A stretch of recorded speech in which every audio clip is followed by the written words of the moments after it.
This show is part of One Place, a daily network of focused briefings across the stories people follow most. Welcome to today's Sports Roundup. We have a packed show starting with the NFL legal tampering period that's about to set the league on fire. We'll also look at the disturbing scenes of chaos at Ibrox following the Old Firm Derby, and break down why the quarterback market has reached such astronomical heights in 2026. Plus, Team USA prepares for a massive World Baseball Classic showdown with Mexico, and we'll check in on the final regular season college basketball rankings.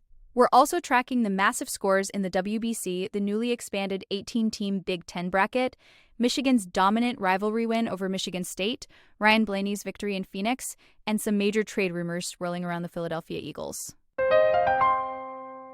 The NFL is just 24 hours away from the start of the legal tampering period, and the energy is already electric. The Washington Commanders are poised to be one of the most aggressive players in the market, armed with over $80 million in effective cap space. After a disappointing 5-12 finish last year, they are looking to surround Jaden Daniels with top-tier talent. Rumors are swirling that they have their eyes on wide receiver Mike Evans and running back Rico Dowdle to jumpstart that offense. It's a complete pivot for a franchise that needs to capitalize on having a star rookie quarterback on a cheap contract. While Washington is looking to spend, the Dallas Cowboys are having to rethink their strategy after missing out on Max Crosby. The Ravens pulled off a blockbuster trade for Crosby, leaving Dallas to look at other edge options like Trey Hendrickson or Boye Mafe. And we can't ignore the A.J. Brown rumors. Word is the Patriots offered a first and a third-round pick, but the Eagles are holding out for a first and a second. If that doesn't happen, New England might pivot to Alec Pierce or Romeo Doubs. Speaking of Pierce, he's becoming one of the hottest names on the market, with the Titans potentially ready to offer him upwards of $27 million a year. It's going to be a wild few days for front offices. Now let's shift to some heavy news from across the Atlantic, where the historic Old Firm rivalry turned ugly this weekend. It was supposed to be a celebration of Scottish football, but the Scottish Cup quarterfinal at Ibrox ended in absolute chaos. After Celtic secured a 4-2 victory on penalties following a scoreless draw, their fans flooded the pitch in celebration. That's when things took a dark turn. Rangers fans breached the barriers to confront them, and suddenly police and stewards were forced to form a human wall to prevent a full-scale riot. Flares were being launched into the air, and the atmosphere became incredibly toxic. It's a major setback, especially considering this was the first time since 2018 that Celtic fans were given a full-away allocation of 7,500 seats. The reactions from the managers were quite contrasting. Celtic's Martin O'Neill was understandably euphoric from the win and seemed to downplay the political gravity of the situation in the heat of the moment, while Rangers coach Danny Roll claimed he didn't even see the confrontation because he headed straight for the tunnel. However, the Scottish FA isn't looking the other way. They've launched an official investigation, and Scotland's Victims and Community Safety Minister Siobhan Brown called the behavior unacceptable, specifically citing the reckless use of pyrotechnics. It's a reminder of how thin the line is between passion and violence in this specific rivalry. Next up, we need to talk about the staggering amount of money being thrown around in the NFL, specifically at the quarterback position. The numbers for 2026 are just mind-boggling. Dak Prescott is currently sitting at the top of the mountain with an annual salary of $60 million. To put that in perspective, only 4 of the top 20 highest-paid players in the entire league aren't quarterbacks. We're seeing a massive tier gap where consistent starters are making generational wealth every single season. Behind Dak, you have a 4-way tie at $55 million a year between Josh Allen, Joe Burrow, Trevor Lawrence, and Jordan Love. It's not just about the annual salary either, it's the guarantees. Josh Allen recently surpassed Dak for the most guaranteed money in the league, with a whopping $250 million of his $330 million deal fully protected. And then there's Patrick Mahomes, who still holds the record for the largest overall contract at $450 million. Even though his annual average is lower than some of the newer deals, the sheer volume of that 10-year commitment is unmatched. We also saw a historic milestone for career earnings this year. Matthew Stafford signed a 2-year extension with the Rams that made him the first player in NFL history to surpass $400 million in total career earnings. He actually jumped over Aaron Rodgers on that list, who is now in second place. It really shows that if you can stay healthy and productive at that position, the financial ceiling simply doesn't exist anymore. Now let's shift to the Diamond, where a massive international clash is set to take place in Houston. Team USA is heading into what might be their toughest Pool B matchup in the World Baseball Classic against Mexico. The Americans took care of business against Great Britain, But Mexico is a different animal. They are bringing a lineup stacked with MLB talent, including guys like Randy Arozarena, Alejandro Kirk, and Jarren Duran. To counter that power, the U.S. is handing the ball to Paul Skenes. The reigning Cy Young winner is making his WBC debut, and it's no accident they saved him for this specific game.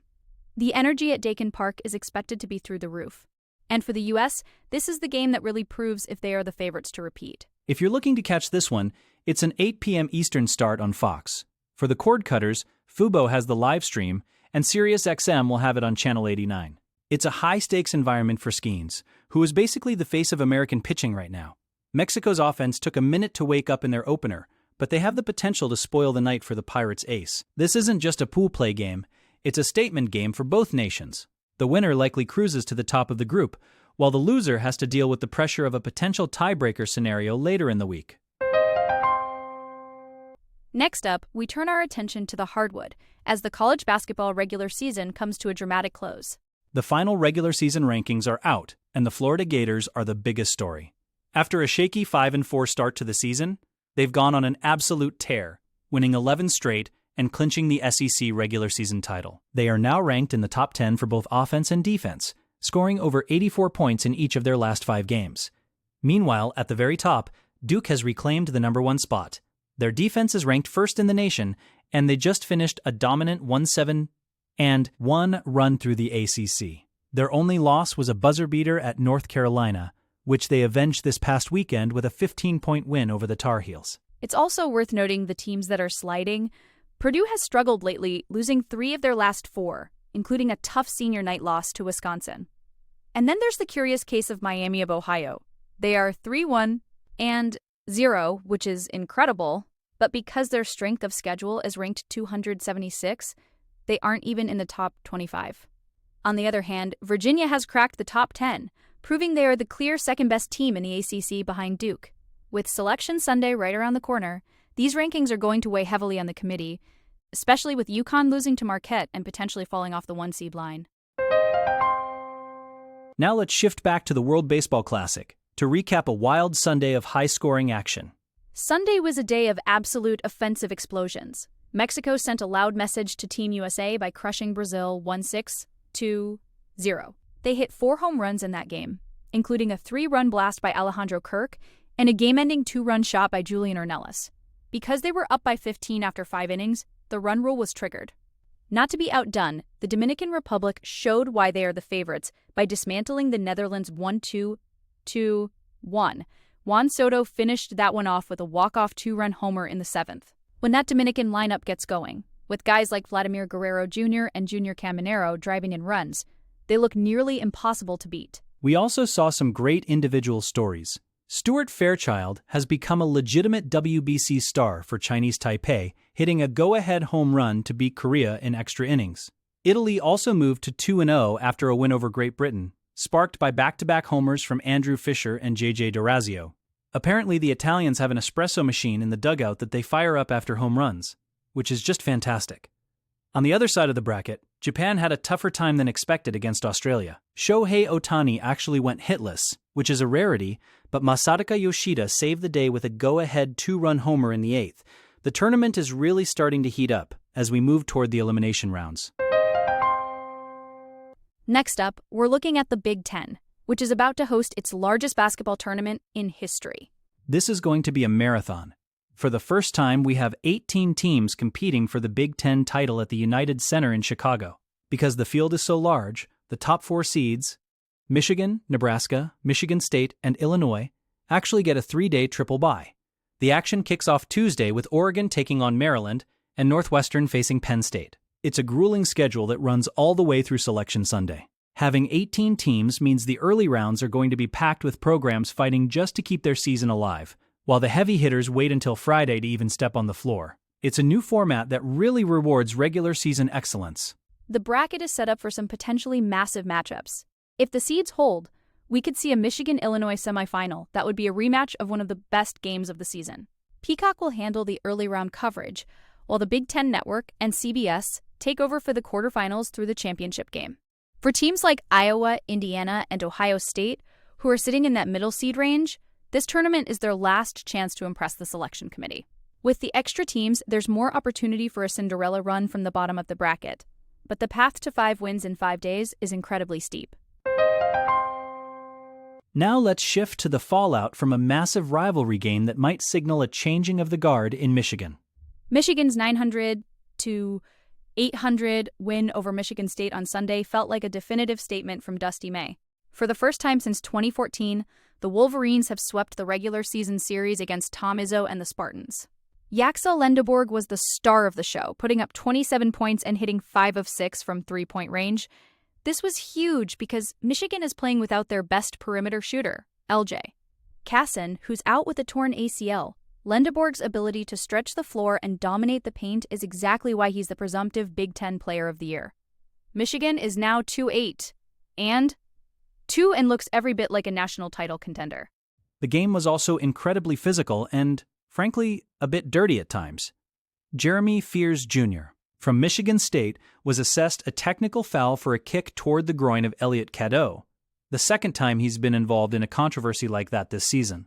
There were 9 fouls on the Spartans and 8 on the Wolverines in just the first half alone. But the real difference was the bench. Michigan's reserves outscored Michigan State's bench by 21 points. Dusty May has built a roster through the transfer portal that just has more depth and high-end talent than what Izzo has right now.